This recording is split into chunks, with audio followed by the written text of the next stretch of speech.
Shalom! Primeiro quero dar todos os louvores ao Pai Celestial e ao seu Filho ressuscitado, e bênção às 12 tribos espalhadas no exterior. Antes de continuarmos com a próxima lição, quero ter certeza de que entendemos claramente o último episódio, então vamos recapitular rapidamente. Primeiro, como estamos vivendo os últimos dias, vemos o julgamento sendo dado a todas as nações. Segundo, em Ezequiel, capítulo 9, vemos que o julgamento começa conosco, israelitas, porque recebemos as leis e devemos saber viver em retidão e ser um exemplo para as outras nações. Terceiro, Deus usa muitas maneiras de julgar as nações. Desastres naturais são apenas um caminho. Quarto, aqueles de nós que realmente desejam viver em retidão serão protegidos nestes últimos dias. Então, vamos começar com o episódio de número 8, a diferença entre Páscoa e Páscoa. Após esta lição, continuarei com a parte 3 de julgamento das nações. Como estamos nos aproximando deste feriado, acho importante discutir a diferença entre esses dois feriados. Um é o mandamento do Senhor Deus e o outro é um antigo feriado pagão da Babilônia, que os gregos e romanos também seguiram. Agora, ao longo dos séculos, quando os católicos tomaram o controle da Bíblia, os romanos querem manter suas tradições pagãs. Assim, a Igreja Católica Romana começou a misturar o paganismo com a Bíblia, que é onde encontramos muitas dessas tradições pagãs. Farei aulas sobre as principais tradições pagãs e suas origens, mas primeiro vamos discutir algumas palavras em inglês, português e hebraico. Ok, em inglês temos duas palavras diferentes para a Páscoa, Passover e Easter. Essas duas palavras têm significados completamente diferentes quando se fala inglês. A tradução correta para a palavra Páscoa é Passover, mas desde a integração do paganismo nas igrejas e traduções errôneas da Bíblia ao longo dos séculos, as palavras Passover e Easter em português são usadas incorretamente de forma intercambiável. Páscoa vem da palavra hebraica Pesach, que quando traduzida para o inglês é Passover. Para facilitar esta lição, não vou usar a palavra Páscoa. Eu vou usar as palavras Passover e Easter para descrever estes feriados. Mas, na Bíblia, quando suas escrituras usam a palavra Páscoa, saibam que eles estão falando sobre o Passover. Primeiro, Passover é um mandamento do Senhor Deus de Israel. É uma época do ano em que nós, israelitas, lembramos como Deus libertou nossos ancestrais do Egito e destruiu os egípcios com a praga final de matar seus primogênitos. Este é Êxodo, capítulo 12, versículos 1, 12. Ora, o Senhor falou a Moisés e a Arão na terra do Egito, dizendo: Este mês será para vós o princípio dos meses. Este, vós, será o primeiro dos meses do ano. Falai a toda a congregação de Israel, dizendo: Ao 10º dia deste mês, tomará cada um para si um cordeiro, segundo as casas dos pais, um cordeiro para cada família. Mas se a família for pequena demais para um cordeiro, tomá-lo-á juntamente com o vizinho mais próximo de sua casa, conforme o número de almas. Conforme ao comer de cada um, fareis a conta para o cordeiro. O cordeiro, ou cabrito, será sem defeito, macho de 1 ano, o qual tomareis das ovelhas ou das cabras. E o guardareis até o 14º dia deste mês, e toda a assembleia da congregação de Israel o matará à tardinha. Tomarão do sangue e pó-lo-ão em ambos os umbrais e na verga da porta, nas casas em que o comerem. E naquela noite comerão a carne assada ao fogo, com pães ázimos, com ervas amargosas a comerão. Não comereis dele cru, nem cozido em água, mas sim assado ao fogo, a sua cabeça com as suas pernas e com a sua fressura. Nada dele deixareis até amanhã, mas o que dele ficar até pela manhã, queimá-lo-eis no fogo. Assim, pois, o comereis, os vossos lombos cingidos, os vossos sapatos nos pés e o vosso cajado na mão, e o comereis apressadamente. Esta é a Páscoa do Senhor. Porque naquela noite passarei pela terra do Egito e ferirei todos os primogênitos na terra do Egito, tanto dos homens como dos animais. E sobre todos os deuses do Egito executarei juízos, eu sou o Senhor. Mas o sangue vos será por sinal nas casas em que estiverdes. Vendo eu o sangue, passarei por cima de vós, e não haverá entre vós praga para vos destruir, quando eu ferir a terra do Egito. E este dia vos será por memorial, e celebrá-lo eis por festa ao Senhor. Através das vossas gerações o celebrareis por estatuto perpétuo. Foi quando o Senhor enviou a última praga sobre o Egito. Esta cerimônia é o que Deus queria que os israelitas fizessem, porque depois do Passover, eles estavam partindo para o Egito. Você percebe que nesta descrição da Páscoa não diz nada sobre ovos ou coelhos coloridos e brilhantes. Agora, quando nossos ancestrais deixaram o Egito, atravessaram o Mar Vermelho e estavam no deserto. Deus deu as leis a Moisés para dar aos israelitas, que incluíam os feriados que deveriam seguir. A lista completa dos feriados está em Levítico, capítulo 23. Se você ler este capítulo, não verá Natal, Dia dos Namorados, Festa Junina, Páscoa e Carnaval. Todos eles têm origens pagãs e nós fomos instruídos a não seguir os pagãos. Levíticos. Guardareis, pois, todos os meus estatutos e todos os meus preceitos e os cumprireis, a fim de que a terra, para a qual eu vos levo, para nela morardes, não vos vomite. E não andareis nos costumes dos povos que eu expulso de diante de vós, porque eles fizeram todas estas coisas e eu os abominei. Existem muitas outras escrituras onde Deus nos deu avisos para não seguirmos as outras nações, mas este versículo é importante, porque vem antes dos feriados que ele nos disse para seguir. Para este episódio, vamos cobrir o Passover. Depois disse o Senhor a Moisés: Fala aos filhos de Israel e dize-lhes: As festas fixas do Senhor, que proclamareis como santas convocações, são estas. 6 dias se fará trabalho, mas o 7º dia é o sábado do descanso solene, uma santa convocação. Nenhum trabalho fareis, é sábado do Senhor em todas as vossas habitações. São estas as festas fixas do Senhor, santas convocações que proclamareis no seu tempo determinado.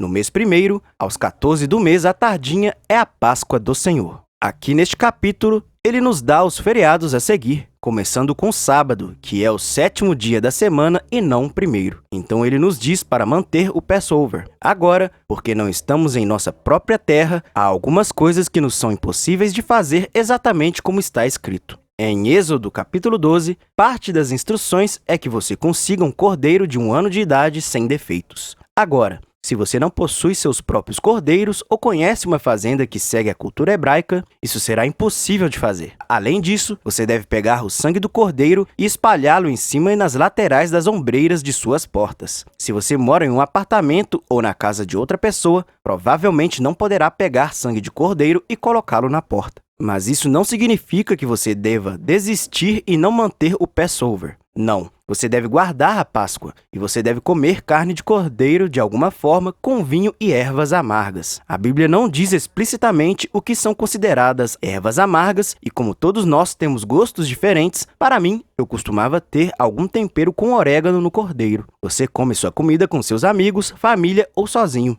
Como um israelita, não importa se você é apenas um fazendo isso, desde que mantenha o Passover. Passover é algo que fazemos ao longo de nossas gerações e ensinamos aos nossos filhos. Lembre-se que quando você vê Páscoa na Bíblia, está falando sobre o Passover, não sobre o Easter. Êxodo, capítulo 12, versículos 24 e 27. Portanto, guardareis isto por estatuto para vós e para vossos filhos para sempre. Quando, pois, tiverdes entrado na terra que o Senhor vos dará, como tem prometido, guardareis este culto. E quando vossos filhos vos perguntarem, que quereis dizer com este culto? Respondereis, este é o sacrifício da Páscoa do Senhor, que passou às casas dos filhos de Israel no Egito, quando feriu os egípcios e livrou as nossas casas. Então o povo inclinou-se e adorou. Quando Deus diz para sempre, ele quer dizer para sempre. Não trocamos o Passover por Easter. Não paramos de fazer isso porque Cristo veio. Cristo guardou o Passover e Paulo e os discípulos mantiveram o Passover, depois que Cristo voltou ao Pai. Mateus. E havendo Jesus concluindo todas estas palavras, disse aos seus discípulos: Sabeis que daqui a 2 dias é a Páscoa, e o Filho do Homem será entregue para ser crucificado. Ora, no primeiro dia dos pães ázimos, vieram os discípulos a Jesus e perguntaram: Onde queres que façamos os preparativos para comeres a Páscoa? Esses versículos eram para mostrar que eles guardavam Passover. Vamos continuar. Mateus, capítulo 26, versículos 19 e 20, 26 e 30. E os discípulos fizeram como Jesus lhes ordenara e prepararam a Páscoa. Ao anoitecer, reclinou-se à mesa com os 12 discípulos. Enquanto comiam, Jesus tomou o pão e, abençoando-o, o partiu e o deu aos discípulos, dizendo: tomai, comei, isto é o meu corpo. E tomando um cálice, rendeu graças e deu-lhe, dizendo, bebei dele todos, pois isto é o meu sangue, o sangue do pacto, o qual é derramado por muitos para a remissão dos pecados. Mas digo-vos que desde agora não beberei deste fruto da videira, até aquele dia em que convosco o beba novo no reino de meu Pai. E tendo cantado um hino, saíram para o Monte das Oliveiras. As pessoas vão pegar Cristo e os discípulos fazendo Passover e mudar o nome para a Última Ceia e criar uma cerimônia totalmente nova chamada comunhão. Isso não está na Bíblia, não é ordenado por Deus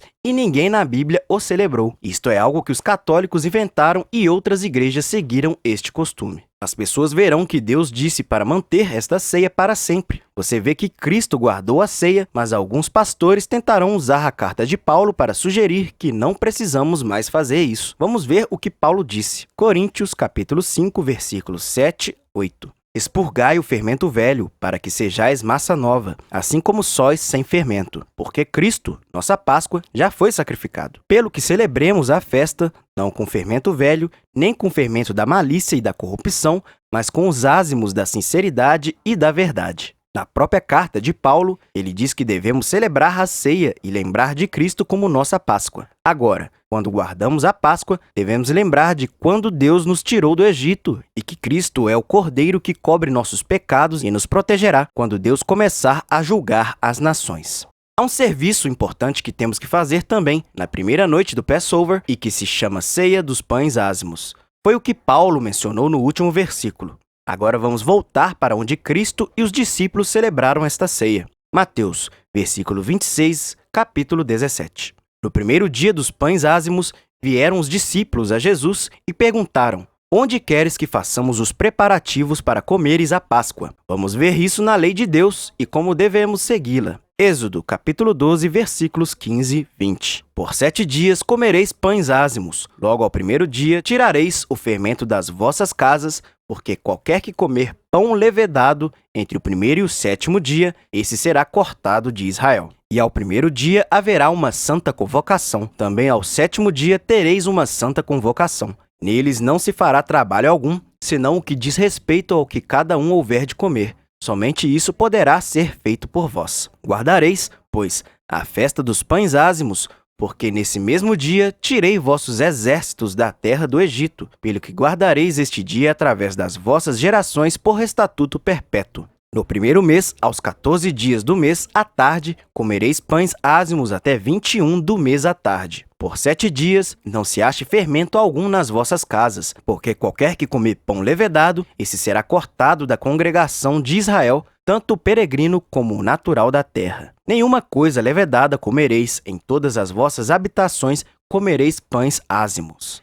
Lembre-se, o início do Êxodo 12 fala sobre a Páscoa. Então, naquela noite da Páscoa, devemos comer pães ázimos e por 7 dias, o único pão que poderemos comer é o pão ázimo. Você também pode comer carne, legumes e algumas frutas, então não se preocupe com isso. Também temos que remover de nossa casa toda e qualquer coisa que tenha fermento ou levedura por 7 dias. O que eu faço é colocar tudo que tem levedura em uma caixa e colocar do lado de fora da nossa casa ou apartamento por 7 dias e depois trazer de volta para dentro de casa. Você tem que ler os ingredientes em seus produtos e ver se eles contêm fermento. Mas o diabo é esperto e sabe que estamos acordando, então quase tudo tem fermento. E eles usam fermentos criados quimicamente. Aqui está uma pequena lista de alimentos e ingredientes que usamos ao longo dos anos, que nos ajudam a saber o que tirar de nossa casa e o que não comer durante estes 7 dias. Bagels, cerveja, pão, cidra, cascas de frutas, especialmente uvas e ameixas, suco de uva, bebidas de malte, glutamato monossódico, muitas vezes extraído de extrato de levedura autolisado ou de trigo, temperos em cubos como caldo quinor, mag e etc., salgadinhos, saquê, vinho, extrato de levedura como Brovil, Cenovis, Marmite, Promite, Vegemite. Esses alimentos podem conter fermento. Você deve verificar produto a produto e receita a receita. Bolos, rosquinhas, frutas muito maduras, sopa, preparada ou enlatada, molho de soja, suplementos de vitamina B, dependendo da fonte da vitamina B, chocolate. Chocolate geralmente é bom dependendo do tipo, marca e país. Agentes de fermentação como leveduras, carbonato de amônio, bicarbonato de amônio, fermento em pó, bicarbonato de sódio, creme de tártaro, bitartarato de potássio, fosfato monocálcico, carbonato de potássio, bicarbonato de potássio, fosfato de alumínio sódico, fermento natural. Faça o melhor que puder e pelo menos tente fazer isso por 7 dias. Você não precisa jogar fora os temperos e ingredientes, basta tê-los fora de sua casa. Este exercício físico tem um significado espiritual. Vamos ver. Coríntios capítulo 5, versículos 7 a 8. Expurgai o fermento velho, para que sejais massa nova, assim como sóis sem fermento. Porque Cristo, nossa Páscoa, já foi sacrificado, pelo que celebremos a festa, não com fermento velho, nem com fermento da malícia e da corrupção, mas com os ázimos da sinceridade e da verdade. Queremos nos certificar de que não há nada em nós que fará com que o pecado cresça nos corações e mentes, assim como o fermento faz o pão crescer. Essa pequena quantidade de pecado em nosso coração em breve ficará cada vez maior. Leia este capítulo na íntegra e ele confirmará tudo o que acabei de dizer.